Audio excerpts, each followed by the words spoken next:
سلامي سلامي لقوم كرام. اتقوا الله ولتنظر نفس ما قدمت لغد واتقوا الله إن الله خبير بما تعملون. وقال رسول الله صلى الله عليه وسلم من نفس عن مؤمن كربة من كرب الدنيا نفس الله عنه كربة من كرب يوم القيامة. ومن يسر على معسر يسر الله عليه في الدنيا والآخرة والله في عون العبد ما كان العبد في عون أخيه. وما اجتمع قوم في بيت من بيوت الله يتلون كتاب الله ويتدارسونه بينهم إلا نزلت عليهم السكينة وخشيتهم الرحمة وحفتهم الملائكة. صدق الله وصدق رسوله النبي الكريم. أما بعد،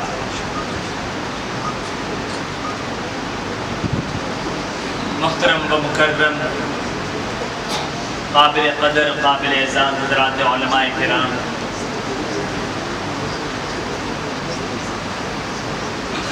اور یہاں قرآن پاک پڑھنے اور پڑھانے والے حضرات قراء کرام، حفاظ کرام، اور ان کے توسط سے عوام الناس کا یہ مجمع یہاں قرآن کی نسبت سے جمع ہے. دل سے دعا ہے کہ اللہ تعالی ہماری اس مجلس کو بھی اس مجلس کی طرح بنا دے کہ جس کے بارے میں نبی اکرم صلی اللہ علیہ وسلم نے فرمایا تھا کہ وہ لوگ جو قرآن کی مجلسیں لگاتے ہیں ان کو حقیقت میں اللہ کی طرف سے مقرر کردہ فرشتے اپنی رحمت کے اندر جمع کر لیتے ہیں. دل سے دعا ہے کہ اللہ تعالی ہمارے اس مجلس کو بھی اپنے دربار میں شرف قبولیت عطا فرمائے. ان تمہیدی کلمات کے بعد رسمی گفتگو سے ہٹ کر میں جس موضوع کی طرف جانا چاہتا ہوں وہ موضوع عوام الناس کی دکھتی رگ ہے. وہ موضوع آج میری بھی ضرورت ہے، آج آپ کی بھی ضرورت ہے. اور حقیقت یہ ہے کہ اس فتنے کے دور میں ہر ایک شخص اپنی زبان پر، اپنے دل پر یہی سوال اٹھائے ہوئے ہے اور وہ سرگرداں ہیں کہ اس کو اس سوال کا جواب مل جائے، لیکن اس کو اس سوال کا جواب اس صحرا میں رہنے والے آدمی کی طرح ہے کہ جس کو قرآن نے سراب کے نام سے پکارا ہے کہ جب آدمی دھوپ میں کھڑا ہوا ہوتا ہے اور وہ سخت پیاس کے عالم میں ہوتا ہے، شدت پیاس سے تڑپتے دھوپ میں، کڑکتی دھوپ میں، صحرا میں اسے دور سے کچھ ایسی لہریں نظر آ رہی ہوتی ہیں اور وہ یہ سمجھ رہا ہوتا ہے کہ یہ لہریں حقیقت میں پانی کا چشمہ ہے، اور وہ اسی پیاس میں اور اسی تلاش میں اور اسی تڑپ میں وہ اس چشمے کی طرف بھاگنے کی کوشش کرتا ہے۔ لیکن ماجرا بڑا عجیب ہوتا ہے کہ جیسے جیسے وہ بھاگتا چلا جاتا ہے ویسے ویسے وہ پانی کا چشمہ جو اس کی آنکھوں کی خاکے میں نظر آ رہا ہوتا ہے وہ دور ہوتا چلا جاتا ہے۔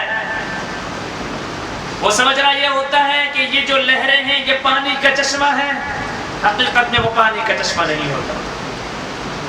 اس کا تجربہ شاید میرے اور آپ کو ہانگ کانگ کے اس موسم میں نہ ہو سکے، لیکن پاکستان میں، انڈیا میں، افریقہ کے صحراؤں میں بسنے والے 46 اور 47 کی گرمی کے اندر رہنے والے اس مزدور سے پوچھے جو مزدور دن بھر روزے کی حالت کے اندر ہوتا ہے، پسینے سے شرابور ہوتا ہے اور پیاس کے اندر تڑپا ہوا ہوتا ہے، اور اسے دور سے آنے والی لہریں پانی کا تصور دے رہی ہوتی ہیں۔ اور یہ وہی وہ منظر تھا کہ حضرت ہاجرہ اپنے بیٹے اسماعیل کو جب پانی پلانے کے لیے جاتی ہیں تو ایک پہاڑ سے دوسرے پہاڑ ان کو یہی منظر نظر آتا ہے، چنانچہ وہ دیوانہ وار تڑپتی ہوئی جاتی ہے، پانی کی تلاش میں جاتی ہے، لیکن وہ پانی ہے کہ نہیں ملتا ہے، جس کو آج میرے اور آپ کی زبان میں تاریخ نے، قرآن نے اس کو محفوظ کیا ہے، ان الصفا والمروۃ من شعائر اللہ، کہ صفا پہاڑی سے وہ دوڑتی ہے حضرت ہاجرہ اور مروہ پہاڑی پہ آ رہی ہے، پھر وہ دوڑ لگاتی ہے، پھر مروہ پہاڑی پہ آتی ہے۔ آج امت کی اجتماعی صورتحال بھی یہی بن چکی ہے کہ امت کے سامنے سب سے بڑا مسئلہ یہ آ چکا ہے، چاہے وہ مسلمان ہو چاہے وہ کافر ہو، اس کو اس دنیا میں سکون نہیں مل رہا ہے، اطمینان کی دولت سے خالی ہے، وہ ہر ایک وقت میں اپنے سکون کو حاصل کرنے کے لیے نت نئے تجربات آزماتا ہے۔ اگر کوئی کافر ہے تو وہ نشے کی دولت سے سکون حاصل کرنے کی کوشش کرتا ہے، اگر کوئی کافر ہے تو وہ شراب پی کر اپنے آپ کو مدہوش کر کے وہ سکون حاصل کرنے کے لیے چند لمحوں کی لذت حاصل کرنے کی کوشش کرتا ہے۔ لیکن ایک مسلمان ہے، وہ مسلمان بھی سکون حاصل نہیں کر پا رہا، وہ مفتیوں کے پاس آ رہا ہے، قراء کے پاس آ رہا ہے، علماء کے پاس آ رہا ہے، بزرگوں کے پاس آ رہا ہے، اکابر کے پاس آ رہا ہے، سوال یہ کر رہا ہے کہ مولوی صاحب، مفتی صاحب، گھر میں سکون نہیں ہے، گھر میں بے برکتی ہے، باپ بیٹے سے لڑ رہا ہے، بیٹا باپ سے لڑ رہا ہے، ماں بیٹی سے لڑ رہی ہے، بیٹی ماں سے لڑ رہی ہے، ساس اور بہو کے چکر ہیں، آپس میں لڑائیاں ہیں، گھر میں سکون حاصل نہیں ہو رہی ہے، جس کی وجہ سے آج امت اجتماعی طور پر سکون کی دولت سے خالی ہو چکی ہے۔ سوال یہ ہے، کچھ لوگوں نے یہ سمجھا کہ غربت کی وجہ سے سکون نہیں مل رہا ہے، پیسہ حاصل کر لیا جائے، دولت حاصل کر لی جائے، ڈالرز مل جائیں، بینک بیلنس بن جائے، ہماری کوٹھی ہو جائے، ہمارے پاس بہت پیسہ آ جائے تو پھر سکون بھی آ جائے گا، پھر ہنسی اور مسکراہٹ بھی آ جائے گی۔ لیکن یاد رکھیے، دنیا اس تجربے کو بھی آزما چکی ہے، جتنا پیسہ دنیا کے پاس آتا چلا گیا اتنا سکون ختم ہوتا چلا گیا۔ کیا میں اور آپ اس بات کے گواہ نہیں ہیں کہ کیا آج کے دور میں، جس دور میں پیسہ ہے، دولت ہے، گاڑیاں ہیں، سواریاں ہیں، جہاز ہیں، ٹرینیں ہیں، کیا اس دور کے اندر سکون زیادہ ہے یا اس دور میں سکون زیادہ تھا جب یہ سہولتوں اور یہ چکر نہیں تھے؟ وہ لوگ سچے تھے، وہ لوگ فٹ پاتھوں پہ سو جایا کرتے تھے، ان کے لیے تکیے کی دولت نہیں ہوا کرتی تھی، وہ پتھر کے اوپر سر رکھ کے بھی سو جایا کرتے تھے چونکہ ان کے پاس سکون کی دولت تھی۔ پھر کچھ لوگوں نے یہ سمجھا کہ شاید ہمارے پاس سکون اس وجہ سے نہیں ہے کہ ہمارے پاس ایجوکیشن نہیں ہے، تعلیم کو عام کر لیا جائے، تعلیم کے دروازے کھول لیے جائیں، اسکول اور کالجز کو عام کر دیا جائے، پھر شاید سکون حاصل ہو جائے گا۔ جیسے جیسے ایجوکیشن کو عام کر دیا جائے گا، تعلیم کو عام کر دیا جائے گا، اویئرنیس بڑھائی جائے گی، اس وقت سکون آ جائے گا۔ لیکن تجربہ گواہ ہے آج کے دور میں جب کالجز بھی عام ہو چکے، یونیورسٹیز بھی عام ہو چکی، کنڈر گارڈن اور چھوٹے چھوٹے علاقوں کے اندر اسکول قائم ہو چکے ہیں، آج جتنی تعلیم اوپر ہوتی چلی گئی ہے اتنا سکون پھر بھی برباد ہو رہا ہے۔ ذرا تجربہ کیجئے، آزما لیجئے، کیا اس زمانے کے اندر، جس زمانے کے اندر تعلیم اتنی عام نہیں تھی، اس زمانے کے اندر چوری، ڈکیتی، ظلم کرنا، پیسہ لینا، پیسہ چھیننا، یہ وارداتیں اس زمانے کے اندر عام تھی یا آج کے زمانے میں عام ہوتی؟ جتنی تعلیم یافتہ لوگوں نے امت کے اندر انتشار پھیلایا ہے اتنا جاہل لوگوں نے انتشار نہیں پھیلایا، یہ حقیقت ہے۔ اور میں اور آپ کیا کر سکتے ہیں؟ ایک جاہل آدمی ہوگا جو تعلیم کے زیور سے مزین نہیں ہے تو وہ جاہل آدمی زیادہ سے زیادہ کیا کرے گا؟ وہ زیادہ سے زیادہ چھوٹی موٹی چوری کرے گا۔ ایک ان پڑھ جاہل آدمی بازار میں چلتے ہوئے سب سے بڑی اس کے لیے چوری اور ڈکیتی یہی ہوگی کہ وہ چلتے ہوئے کسی کے ہاتھ سے موبائل چھین لے گا، کسی کے ہاتھ سے بٹوا چھین لے گا، کسی کے ہاتھ سے پیسے چھین لے گا، بس اس میں 100 200 400 2-4 ہزار کی ہی ڈکیتی مارنی ہے۔ لیکن ذرا تصور کیجئے وہ لوگ جو یونیورسٹیوں سے فارغ ہوئے، وہ لوگ جو کالجوں سے فارغ ہوئے، جو ڈاکٹر بن گئے، وہ لوگ جو بڑے بڑے ڈپلومے اور کورس کر لیے، انہوں نے کاؤنٹنگ کے نظام میں اتنی بڑی ڈکیتیاں کی ہیں، انہوں نے صفر کے نظام کے اندر اتنا بڑا فراڈ کیا ہے، اتنا کرپشن کیا ہے جتنے کرپشن کے پچھلے تمام دوروں کے اندر مثال نہیں۔ پاکستان کے رہنے والے میرے بھائیوں، آج ہم سب سے بڑا نعرہ یہ لگاتے ہیں کہ پاکستان کے اندر حکمران کرپشن کر رہے ہیں، حکمرانوں نے کرپشن کی ہے اور انہوں نے پیسہ کھایا ہے۔ کیا وہ سارے حکمران جاہل ہیں؟ نہیں، وہ پڑھے لکھے لوگ ہیں، یونیورسٹیوں سے انہوں نے ڈپلومے کیے ہوئے ہیں، انہوں نے کورس کیے ہیں، وہ ڈاکٹر ہیں۔ آج بھی پاکستان کے سندھ کے علاقے میں کرپشن میں جو سب سے زیادہ مطلوب ہے گورنمنٹ پاکستان کو، جس پر تفتیش اور تحقیق کی جا رہی ہے، وہ ایک ڈاکٹر ہے، وہ پڑھا لکھا آدمی تھا۔ پھر کچھ لوگوں نے یہ سمجھا کہ شاید پاکستان میں غربت زیادہ ہے، انڈیا میں غربت زیادہ ہے، بنگلہ دیش میں غربت زیادہ ہے، تو ترقی یافتہ ممالک میں نکل جائیں تو وہاں سکون مل جائے گا، امریکہ نکل جائیں، کینیڈا نکل جائیں، یورپ چلے جائیں، ہانگ کانگ آ جائیں، جہاں پہ آ جائیں گے اسٹینڈرڈ بدل جائے گا، زندگی کا معیار بدل جائے گا، تو پھر ہمیں یہاں پہ سب کچھ سکون سے آرام سے ملے گا، ہمیں سکون بھی مل جائے گا۔ لیکن تجربہ گواہ ہے کہ ان ممالک میں ڈکیتیاں زیادہ ہو رہی ہیں، وہاں ریپ کے واقعات زیادہ ہو رہے ہیں، وہاں زنا کے واقعات زیادہ ہو رہے ہیں، جن ممالک کے اندر ترقی بہت زیادہ ہے۔ جو ممالک ترقی یافتہ ہے وہاں پر ہی سب سے زیادہ اس طرح کے چوری کے، ڈکیتی کے، ریپ کے، زنا کے اور نت نئے واقعات آج دنیا کے سامنے آتا ہے۔ آج حالات ہم دیکھ رہے ہیں اور نیا مسئلہ ہانگ کانگ کے اندر بھی شروع ہوتا چلا جا رہا ہے۔ ایک ٹرینڈ بن گیا ہے اور وہ یہ بن گیا ہے کہ چونکہ یہاں پر تو گولی کی رواج نہیں ہے، یہاں ویپن کا اور بندوق کا رواج نہیں ہے، لہذا چھرے اور چاقوں سے دوسروں پہ حملے کیے۔ کیا نام دے رہے ہیں ہم اپنے اس مملکت میں رہنے والے لوگوں کو؟ کبھی ایک جگہ پہ حملہ، کبھی دوسری جگہ پہ حملہ، اور وہ ہمارے ہی پاکستان، ہم ہی ایک دوسرے پہ حملہ آور ہو رہے ہیں۔ اور کیا ہے ہمارا نام؟ ہمارا نام مسلمان ہے۔ مسلمان کا مطلب کیا ہوتا ہے؟ مسلمان کا مطلب سلامتی والا ہوتا ہے۔ ہمارا نام ایمان والا ہے، مومن ہے۔ مومن کا مطلب امن دیا کرتا ہے۔ جس مذہب کے نام کے اندر امن ہے، جس مذہب کے نام اور ٹائٹل میں سلامتی ہے، اسی کے پیروکار آج دہشت گردی کا سب سے بڑا شکار ہو رہے ہیں۔ اس لیے میرے بھائیوں، سکون نہ تو پیسے کے اندر ہے، سکون نہ تعلیم کو عام کرنے کے اندر ہے، سکون نہ دولت کو حاصل کرنے کے اندر ہے۔ آئیے قرآن سے پوچھئے قرآن کیا بتاتا ہے۔ قرآن ایک لفظ اور ایک تعبیر اختیار کرتا ہے، الا بذکر اللہ تطمئن القلوب۔ سکون اگر حاصل کرنا ہے تو اللہ کے ذکر کو عام کرو، سکون حاصل کرنا ہے تو قرآن کو عام کرو، سکون حاصل کرنا ہے تو قرآن سے تعلق جوڑو، سکون حاصل کرنا ہے تو قرآن کی محفلوں کو اپنے اندر آباد کرو۔ قرآن نے سکون حاصل کرنے کے لیے یہی طریقہ بتایا ہے۔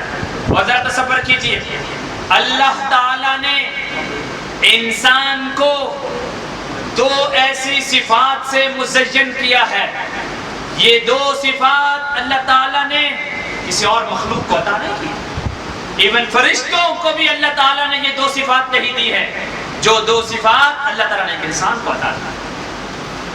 فرشتہ حکم کا پابند ہے، وہ اللہ کے حکم کے بغیر ہل نہیں سکتا، وہ اللہ کے حکم کے بغیر کوئی حرکت نہیں کر سکتا، وہ کوئی ارادہ اپنی ذات سے نہیں کر سکتا، لیکن اللہ تعالیٰ نے انسان کو صفت عطا کی ہے کہ وہ ارادہ رکھتا ہے، اس کو ارادے کی ایک طاقت عطا کی ہے۔ اور پھر دوسری صفت اللہ تعالیٰ نے انسان کو یہ عطا کی ہے کہ وہ اس ارادے کو پورا بھی کر لیتا ہے، اس ارادے کو حاصل کر لیتا ہے۔ فرشتہ نہ تو خود سے ارادہ کر سکتا ہے اور نہ اس ارادے کو پورا کر سکتا ہے، اللہ نے انسان کو یہ صفت عطا کی ہے کہ وہ ارادہ بھی رکھتا ہے، اس ارادے کو پورا بھی کر لیتا ہے۔ اس کی واضح مثال، اس کی دو ٹوک مثال، اس کی شاندار مثال یہ روزہ ہے کہ صبح سے لے کر انسان اپنے آپ کو روک لیتا ہے، یہ ارادہ کر لیتا ہے کہ میں نے صبح سے لے کر شام تک کچھ نہیں کھانا ہے، پھر اس ارادے کو پورا بھی کر لیتا ہے کہ ٹھیک 7:14 اور 15 تک کسی چیز کو ہاتھ نہیں لگاتا ہے، جیسے ہی افطاری کا ٹائم ہوتا ہے تب جا کر وہ روزہ کھولتا ہے۔ یہ انسان کی صفت ہے کہ وہ ایک ٹارگٹ کو رکھتا ہے اور اسے ہٹ بھی کر لیتا ہے، اور یہ انسان بعض وہ چیزیں بھی حاصل کر لیتا ہے جو ما وراء العقل ہوتی ہے، جو عقل نہیں مانتی ہے، لیکن وہ کر لیتا ہے۔ اور یہی صفت اللہ تعالیٰ نے انسان کو عطا کی ہے کہ یہ روزہ مشق بتاتا ہے کہ اے لوگوں اپنے آپ کو ارادے میں بدلو، ہمت میں بدلو، اور اس ہمت کو مستقل جاری و ساری رکھو۔ اور جس کو قرآن نے اپنے الفاظ میں کیا ذکر کیا، فَاسْتَقِمْ كَمَا أُمِرْتَ، اور اس کے بارے میں نبی اکرم صلی اللہ علیہ وسلم فرمایا تھا اس ارادے کو دوام کے ساتھ جاری و ساری رکھنا، اس آیت نے تو مجھے بڑا کر دیا ہے۔ اور بتا دیا ہے نبی اکرم صلی اللہ علیہ وسلم کو، محمد صلی اللہ علیہ وسلم آپ نبوت کے کام کو دائمی طور پر رکھیں، صرف اس لیے نہیں کہ کچھ وقت کے لیے ہم کریں اور پھر بھول جائیں، ہم موسم کے مسلمان بن جائیں پھر بھول جائیں، ہم وقت کے مسلمان بن جائیں پھر بھول جائیں، ہم ماحول کے مسلمان بن جائیں پھر بھول جائیں۔ اب جیسے موسم کا ایمان ہمارا کیسا ہے، یہ رمضان کا مہینہ ہے، اس رمضان کے مہینے میں ہم میں سے ہر ایک کے سر پر ٹوپی ہوتی ہے، ہم میں سے ہر ایک کے پاس مسواک بھی ہوتی ہے، ہم میں سے ہر ایک عطر بھی رکھتا ہے، ہم میں سے ہر ایک مسجد میں جاتا ہے اور مسجدیں بھری بھی ہوتی ہے۔ یہ موسم کا ایمان چل رہا ہے، اور جیسے ہی یہ موسم گیا، جیسے ہی عید کی رات نظر آئی، چاند نظر آیا، یہ ایمان بھی گیا۔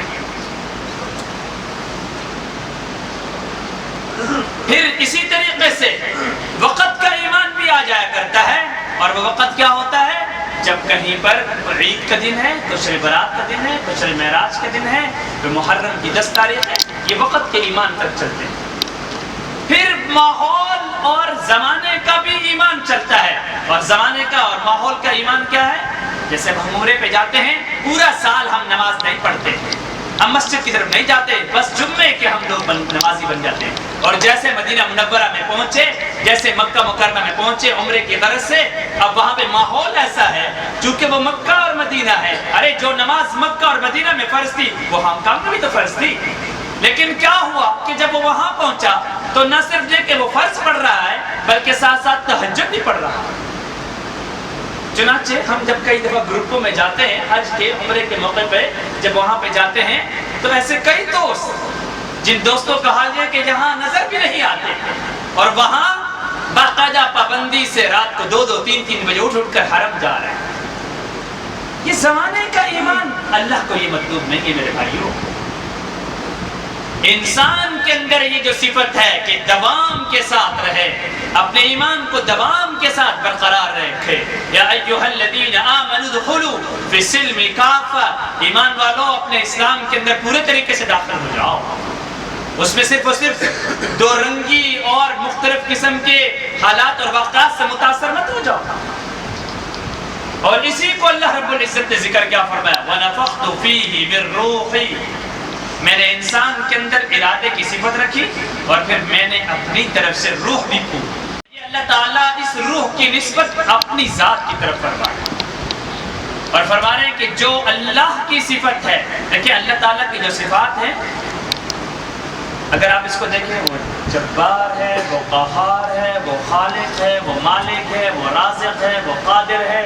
هو الله الذي لا اله الا هو الملك القدوس السلام المؤمن المهيمن العزيز الجبار المتكبر سبحان الله عما يشركون. هو الله الخالق البارئ المصور له الاسماء الحسنى. یہ جتنی صفات ہیں یہ دو اہم صفات کے نیچے آ جاتا ہے. ایک اللہ تعالیٰ کی شان جلالی ہے اور ایک اللہ تعالیٰ کی شان جمالی ہے. اگر آپ شان جلال کو دیکھیں تو اس شان جلال کے اندر جبار کی صفت آ رہی ہے، قہار کی صفت آ رہی ہے کہ اللہ تعالیٰ قادر ہے، اللہ تعالیٰ سخت عذاب دینے والا ہے. وَمَنْ يَعْصِ اللَّهَ وَرَسُولَهُ وَيَتَعَدَّ حُدُودَهُ يُدْخِلْهُ نَارًا خَالِدًا فِيهَا وَلَهُ عَذَابٌ مُهِينٌ. والذين يكنزون الذهب والفضة ولا ينفقونها في سبيل الله فبشرهم بعذاب أليم. یہ سب اللہ تعالیٰ کی جلالی صفات کا ذکر کیا جا رہا ہے. اللہ فرما رہے ہیں کہ میں قادر ہوں، اللہ فرما رہے ہیں میں جبار ہوں، اللہ فرما رہے ہیں کہ میں قہار ہوں. اللہ فرما رہے ہیں کہ ڈرو یا ایھا الذین آمنوا اتقوا اللہ حق تقاته. یا ایھا الذین آمنوا اتقوا اللہ ولتنظر نفس ما قدمت لغد واتقوا اللہ واتقوا اللہ واتقوا اللہ واتقوا اللہ. ڈرو اللہ تعالیٰ سے. وہیں پر اللہ تعالیٰ ایک اور صفت کا بھی ذکر فرما رہے ہیں اور وہ صفت ہے جمالی. ان اللہ هو الغفور الرحیم. اللہ بخشنے والا، وہ بہت بڑا غفور ہے، وہ رحم کرنے والا ہے. اور اسی صفت کو قرآن میں بھی ذکر کیا الرحمن. سورۃ الرحمن کی بنیاد اسی سے ڈال دی. کہیں پر اللہ تعالیٰ اپنی شان جلالی کو ذکر کر رہے ہیں اور کہیں پر اللہ تعالیٰ اپنی شان جمالی کو ذکر کر رہے ہیں اور پھر فرمایا وَنَفَخْتُ فِيهِ مِن رُوحِي فَقَعُوا لَهُ. میں نے اپنی طرف سے روح اس میں ڈال دی. کیا بتا دیا کہ انسان کے اندر یہ دو صفات ہونی چاہیے. ایک یہ ہے کہ وہ دین کے بارے میں غیرت مند ہو، ایک یہ ہے کہ وہ دین کے بارے میں مضبوط ہو، ایک یہ ہے کہ وہ دین کے بارے میں اپنے ایمان پر سودا کرنے والا نہ ہو، وہ اپنے دین پر مضبوطی سے جمنے والا ہو، اس کے اوپر کتنی مصیبتیں آئیں وہ ہٹنے والا نہ ہو. یہ ایک صفت. دوسری صفت بتا دی کہ اس کی صفت یہ ہے کہ وہ مومن رحم والا ہوتا ہے، وہ صلہ رحمی کرتا ہے، وہ محبتیں بانٹتا ہے، وہ آپس میں ایثار کرتا ہے، وہ قربانی دکھاتا ہے، وہ اپنے آپ کو نیچے کر دیتا ہے، دوسرے کو آگے بڑھاتا ہے. اور اس کی صفات اور اسی طرح کی صفات حضرات صحابہ کرام کا عملی مجموعہ خود نبی اکرم صلی اللہ علیہ وسلم کو عطا دی کرتے. اللہ رب العزت نے نبی اکرم صلی اللہ علیہ وسلم کو جو فوج عطا کی، جو لشکر عطا کیا، جو طاقت عطا فرمائی، ان میں اسی طرح کی دو صفات کے صحابہ کرام عطا فرمائے. ان میں سے کئی صحابہ کرام جلالی طبیعت کے تھے، جیسے عمر ہے، جیسے خالد بن ولید ہے، کہ جلالی جیسے علی حیدر ہیں، حیدر کرار ہیں. اور پھر انہی کے اندر ایسے صحابہ کرام بھی عطا کر دے جو ابوبکر صدیق کا مجموعہ رکھتے ہیں، ایسے صحابہ کرام بھی عطا فرمائے جو عثمان ہیں، ان صفات والے. اور یہ ایک سوال ہے جو محدثین کے سامنے کافی عرصے تک گردش میں رہا ہے. یہ کیا وجہ ہے کہ اللہ رب العزت نے حضرات صحابہ کرام کی جو فوج عطا کی ہے وہ 1,24,000 فوج عطا کی ہے. حالانکہ 1,24,000 کم و بیش اتنے ہی تو انبیاء علیہ السلام تھے. اس کے پیچھے راز یہی تھا جو میں پہلے کئی دفعہ ذکر کر چکا ہوں. یہی راز تھا کہ جس طریقے سے پہلے والے انبیاء کی تمام صفات اللہ رب العزت نے انبیاء کو عطا کی تھی، اسی صفات کے صحابہ کرام بھی اللہ رب العزت نے محمد الرسول اللہ صلی اللہ علیہ وسلم کو عطا کر دی. میرے بھائیوں، سکون حاصل کرنے کے لیے ان دو صفات کو اپنے اندر لائیے. وَنَفَخْتُ فِيهِ مِن رُوحِي. انسان کے اندر اللہ رب العزت فرما رہے ہیں اس روح کی حفاظت کریں. آج انسان کی حیوانی طاقت مضبوط ہو چکی ہے، روحانی طاقت تباہ ہو چکی ہے. حیوانی طاقت کیا ہے؟ کپڑا، کھانا پینا، اٹھنا بیٹھنا، اسٹینڈرڈ، معیار، اٹھنے بیٹھنے کے اسٹائل، پیسے، دولت، یہ سب حیوانی صفات ہے۔ ایک حیوان بھی اچھا کھانا مانگتا ہے، ایک حیوان کی بھی صفت یہ ہے کہ وہ یہ کہتا ہے کہ میرے پاس اچھی غذا ہے، وہ تبھی فرما ہوتا ہے، وہ تبھی مضبوط ہوتا ہے، وہ تبھی طاقتور ہوتا ہے۔ آج یہ والی صفت تو ہمارے اندر ہے کہ ہمارا کھانا بھی اچھا ہے، ہمارا پینا بھی اچھا ہے، ہمارا اٹھنا بھی اچھا ہے، ہمارا بیٹھنا بھی اچھا ہے، ہمارے پاس تمام فیسلٹیز اور تمام سہولتیں موجود ہیں، لیکن روحانی طور پر کھوکھلے ہو چکے ہیں۔ اور اللہ رب العزت کیا فرما رہے ہیں؟ ارے انسان، ارے مسلمان، جس روح کو میں نے تمہارے اندر پھونکا تھا، جس صاف ستھرے طریقے سے تمہارے اندر پھونکا تھا، اسی صاف ستھرے طریقے سے تم آؤ گے تو جنت مقدر ہے۔ اگر اس کو میلا کر دو گے، اگر اس کو کچیل سے بھر دو گے، میل سے بھر دو گے، تو پھر اس کا مقدر یہی ہے، وَلَهُ عَذَابٌ مُّهِينٌ، وَلَهُ عَذَابٌ مُّهِينٌ، دردناک عذاب کا شکار ہوگا، وہ مصیبتوں میں جائے گا، وہ جہنم کی آگ میں جلایا جائے گا، اس کے لیے یہ عذاب ہے، اس کے لیے اتنے خطرناک عذاب ہے۔ اس لیے اللہ رب العزت اپنی سگی ماں سے 70 گنا زیادہ پیار کرنے والا ہے۔ یہ حدیث میں نے اور آپ نے ہزاروں بار سنی ہے، لیکن کبھی اس حدیث سے لو بھی لگائی ہے، کبھی اس حدیث کو اپنے اندر پرویا بھی ہے، کبھی اس حدیث پر ہم نے عملی طور پر مشق بھی کی ہے۔ اس لیے اپنی روحانی طاقت کو مضبوط کرنے کے لیے قرآن سے رشتہ جوڑو۔ قرآن ایک دلچسپ، ایک عظیم کتاب ہے۔ قرآن ہمیں بار بار سکھا رہا ہے، اذکر فإن الذکریٰ تنفع المؤمنین، الا بذکر اللہ تطمئن القلوب، یا ایھا الذین آمنوا اذکروا اللہ ذکرا کثیرا۔ بار بار قرآن اس کا ذکر کرتا ہے، اور یہ ہم مسلمانوں کی ایک میراث جو اللہ تعالیٰ نے ہم سب کو عطا فرمائی ہے، اور خوش نصیب ہے پاکستان اور انڈیا اور بنگلہ دیش کے رہنے والے، شبہۃ القارۃ الہندیہ، جس پر ہمیں فخر ہے کہ انہوں نے، اپنے بزرگوں نے، اکابر نے اپنی نسلوں کے اندر اتنے حفاظ پیدا کر دیے ہیں کہ آج ہانگ کانگ کے اندر بھی وہی اثر یہاں پر آیا۔ الحمدللہ یہاں پر بھی جگہیں آباد ہو چکی ہیں، یہاں پر بھی مختلف جگہوں پہ قرآن پڑھے جا رہے ہیں، اور جو بزرگوں سے میں سنتا ہوا آ رہا ہوں، یہ وہی تو ہانگ کانگ تھا کہ جہاں پہ ایک حافظ ملنا مشکل ہوا کرتا تھا، ممکن نہیں ہوا کرتا تھا۔ آج معاملہ یہ ہو چکا ہے کہ جگہ زیادہ ہو چکی ہیں اور حافظ زیادہ ہو چکے ہیں جگہ کا۔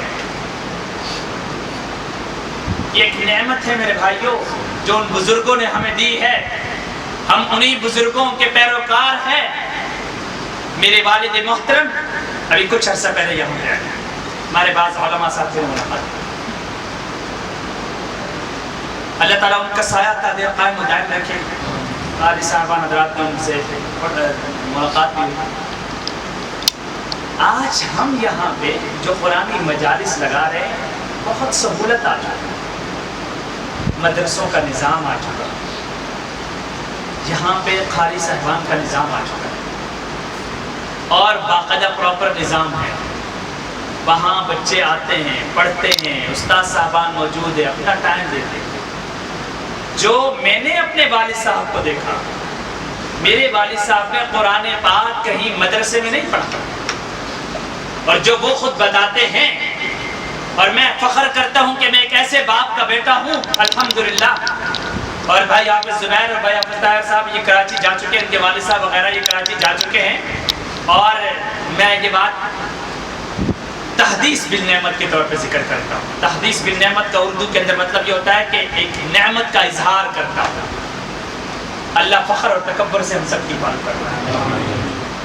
وہ کراچی کے ان قاریوں میں سے ہے جن کا قرآن سب سے زیادہ مضبوط اور پکا تھا، میرے والد محترم۔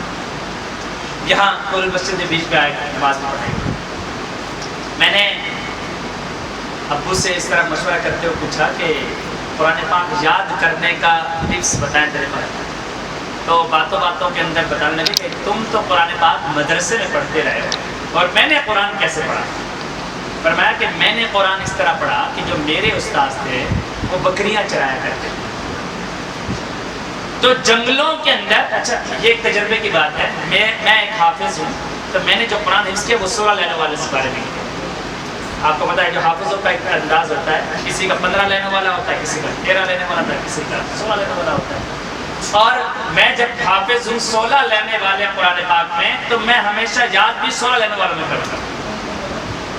اگر آپ حافظ ہیں 15 لینے والے میں تو آپ بھی یاد اسی میں کریں گے. لیکن میرے والد صاحب کا حال یہ کہ ان کا قرآن پاک کوئی فکس ہے ہی نہیں. تو میں نے کہا کہ ہم لوگ تو 16 لینے والوں میں یاد کرتے ہیں، آپ کیسے؟ فرمایا کہ میں نے جو قرآن یاد کیا وہ اسی طرح جنگلوں میں جاتے جاتے ادھر بکریاں چرا رہے اور استاد ایک آیت سناتا ہے اور پھر وہ شاگرد اس آیت کو بار بار یاد کرتا ہے. پھر وہاں کھیتوں میں ریوڑ کو لے جایا جا رہا ہے اور پھر وہاں سے واپس لایا جا رہا ہے. جس طرح ہوتا ہے دیہاتوں میں صبح کو لے جاتے ہیں اور شام کو واپس لے آتے ہیں. فرمایا کہ اس طریقے سے ایک ایک آیت کو ہم نے استاد سے پڑھا ہے اور تب جا کے حافظ قرآن، تب جا کر وہ قرآن ہے نامی کوئی بغیر مشقت نہیں ہوا، ہے عمل لازمی تکمیل تمنا کے.